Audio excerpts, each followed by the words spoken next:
Hello दोस्तों, तो इस वीडियो में हम बात करने वाले हैं आरपीएफ में एसआई और कांस्टेबल के सिलेक्शन प्रोसीजर की। अच्छी नौकरी है, 10वीं पास वालों के लिए एक बहुत अच्छी नौकरी है इस कांस्टेबल में, और ग्रेजुएशन वालों के लिए एसआई की।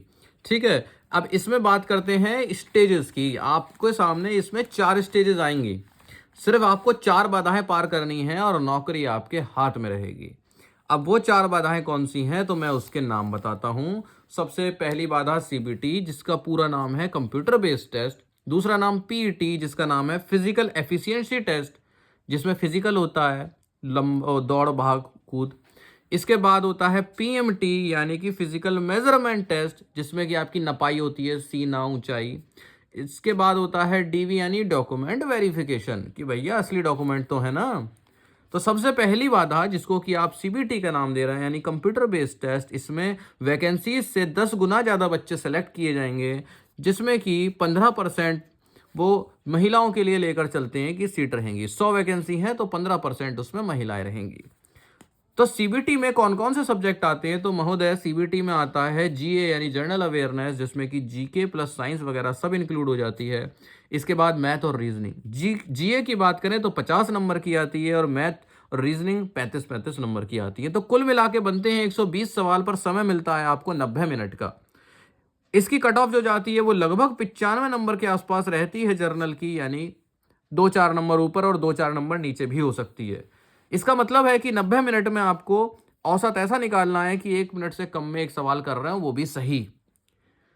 -1/3 की नेगेटिव मार्किंग है। अब ये आप कैसे जान सकते हैं कि आपका लेवल क्या है? देखो, मैं समझता हूं कि आजकल 10वीं पास हर कोई है, बहुत सारे लोग हैं, और वो इस फॉर्म को भरेंगे भी। तो अब भैया आपको कैसे पता चलेगा कि मेरे 120 में से 90 नंबर या 95 नंबर आ रहे हैं या नहीं आ रहे हैं? तो उसके लिए है किरण पब्लिकेशन की आरपीएफ की ये बुक, एसआई और कांस्टेबल। ठीक है, ये तो एसआई की हो गई, और ये हो गई लो कांस्टेबल की प्रैक्टिस वर्क बुक। इसमें क्या है, 2018-19 की जो वैकेंसी थी उसके बहुत सारे question paper with answer with solution. अब इससे आपको फायदा क्या मिलेगा? फायदा आपको ये मिलेगा, आप 90 मिनट का मोबाइल में टाइमर लगा के बैठेंगे और इसके 120 सवाल सॉल्व करेंगे, तो आपको पता चलेगा कि आप 90 मिनट में कितने सवाल अटेम्प्ट कर पा रहे हैं, क्या आप 120 सवाल कर पा रहे हैं, नहीं कर पा रहे।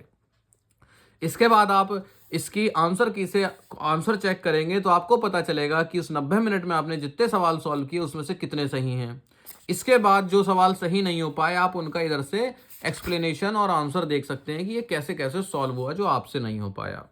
तो ये बुक रामबाण होती है किसी भी एग्जाम के लिए। यानी अगर आप आरपीएफ में एसआई का दे रहे हैं तो आप एसआई के प्रीवियस ईयर क्वेश्चन ले लीजिए। अगर आप एएलपी की तैयारी कर रहे हैं तो आप एएलपी की पीवाईक्यू ले लीजिए। पीवाईक्यू बहुत जरूरी होता है, इससे आपका ये समझ लीजिए 50% आपकी तैयारी और बाद में 50% आपकी प्रैक्टिस, ये बनती है सिलेक्शन की वजह। तो आप इसको दुकान से, ऑनलाइन, कहीं से भी ले सकते हैं। किरण पब्लिकेशन याद रखिएगा। अगला स्टेप चलते हैं physical efficiency test. Physical efficiency test में क्या होता है, अब 2 हिस्सों में बांट देते हैं। सबसे पहले बात करते हैं कांस्टेबल्स की। कांस्टेबल जो कि 10th पास लिए जाएंगे, इसमें अब 2 लोग आएंगे, कुछ लड़के होंगे तो कुछ लड़कियां होंगी। तो सबसे पहले रेस होगी 1600 मीटर की, जिसमें कि सिर्फ और सिर्फ लड़के भागेंगे, और जो 5 मिनट 45 सेकंड से कम समय में आएगा, इसे पूरा करेगा, वो पास हो जाएगा। फिर लड़कियां भगाएंगे, पर उनको 1600 मीटर नहीं, उनको 800 मीटर भगाएंगे, और उनको 3 मिनट 40 सेकंड से कम में इसको पार करना होगा। फिर कहेंगे आ जाओ बेटे लंबी कूद करा लेते हैं। तो जो मर्द होंगे यानी मेल होंगे, और उनको 14 फीट से ज़्यादा कूदना होगा, और जो महिलाएं होंगी हैं यानी स्त्रियां होंगी, उनको 9 फीट से ज़्यादा कूदना होगा। ये क्वालिफाइंग डिस्टेंस है। फिर कहेंगे बेटे आ जाओ जरा हाई जंप भी करके दिखा दो, क्योंकि आप आरपीएफ में जा रहे हो तो कई बार आपको चोर के पीछे भागते भागते ऊंचा भी कूदना पड़ेगा, कुछ चीजें फलांगनी पड़ेंगी। तो मेल के लिए बोले कि आप 4 फीट ही कूद के दिखा दो, और फीमेल से बोले कि आप 3 फीट ही कूद के दिखा दो। तो जो जो बच्चे इन सभी को पास कर जाएंगे वो फिजिकल एफिशिएंसी टेस्ट में पास हो जाएंगे। फिर कहेंगे कि भैया आप 10वीं वाले तो फिट हो गए, पास हो गए, अब आ जाओ ऐसा यानी ग्रेजुएशन वाले। इसमें भी कुछ बच्चे पास होकर आएंगे जो कि मेल होंगे, और कुछ बच्चे पास होकर आएंगे जो कि फीमेल होंगी। अब मेल को मिलेगा 1600 मीटर भागने का मौका 6 मिनट 30 सेकंड में। अब कुछ बच्चे कहेंगे कि भाई साहब इसमें समय कम, इसमें ज्यादा क्यों? अब वो उनकी मर्जी। सोचा होगा कि ये ग्रेजुएट है, ये उनके 10वीं वालों के बराबर कहाँ भाग पाएंगे, मोटे मोटे हो गए होंगे पढ़ाई करके, थोड़े से डाउन हो गया होगा परफॉर्मेंस। फिर कहेंगे आ जाओ लड़कियों तुम भी भाग लो, और जो 4 मिनट के अंदर अंदर भाग गई 800 मीटर वो जीत जाएगी, यानी पास हो जाएगी, और जो नहीं भाग पाई वो पास नहीं हो पाएगी। दोनों लोग को भगाने के बाद वो कहेंगे कि आ जाओ भैया तुम भी लंबा जंप कर लो। मेल से कहेंगे कि बेटे 12 फीट मिनिमम कूदना है, और फीमेल से कहेंगे बेटे 9 फीट मिनिमम कूदना है, नहीं कूद पाए तो आप बाहर हो गए। बहुत से बच्चे क्या कहेंगे, बहुत से बच्चे कहेंगे कि भाई साहब मान लीजिए हम एक बार कूदे, उसमें कुछ फाउल हो गया, मान लो आप कूदे इस लाइन पे पैर आ गया, फाउल हो गया या रनअप गड़बड़ हो गया, या हम उतना नहीं कूद पाए तो क्या होगा। अभी बताता हूं, जरा एक बार हाई जंप और करा लेते हैं। तो लड़कों की हाई जंप वो 3 फीट 9 इंच रखेंगे, और फीमेल की 3 ही फीट रखेंगे। जो इसको ऊंचर से पार कर जाएगा वो पास हो जाएगा, और जो इसमें अटक जाएगा अब क्या होगा वो सुनिए जरा। बहुत से बच्चों का फाउल होगा, और बहुत से बच्चों का रनअप सही नहीं होगा, और बहुत से बच्चे परफेक्ट जंप नहीं मार पाएंगे, तो इनको दूसरा अटेम्प्ट भी मिलेगा। रनिंग में सिर्फ एक अटेम्प्ट मिलता है, यानी आपने चक्कर मारे समय पर नहीं पहुंच पाए तो आप बाहर हैं, दूसरा मौका नहीं मिलेगा। पर जंप अगर आपकी एक बार में सही नहीं हो पाती है तो आपको दूसरा मौका मिलेगा। लॉन्ग जंप और हाई जंप दोनों जंप्स के लिए 2 मौके मिलते हैं। खुश हो अब तो। इसके बाद जो बच्चे कूद फांद करके पास होकर आगे बढ़ जाएंगे, उनको अगली स्टेज यानी पीएमटी से गुजरना पड़ेगा, जिसको बोलते हैं physical measurement test. Physical measurement test में सबसे पहले कहेंगे कि आ जाओ भैया लंबाई नपवा लो, कभी कोई छोटा आदमी पहुंच जाए, चोर उसके काबू में ना पाए।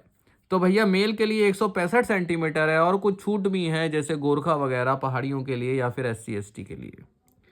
लड़कियों से कहेंगे लड़कियों आ जाओ तुम्हें भी नाप लेते हैं, और जो लड़की 157 सेंटीमीटर से छोटी है उसको बाहर कर देंगे, और जो इससे बड़ी है उसको पास कर लेंगे।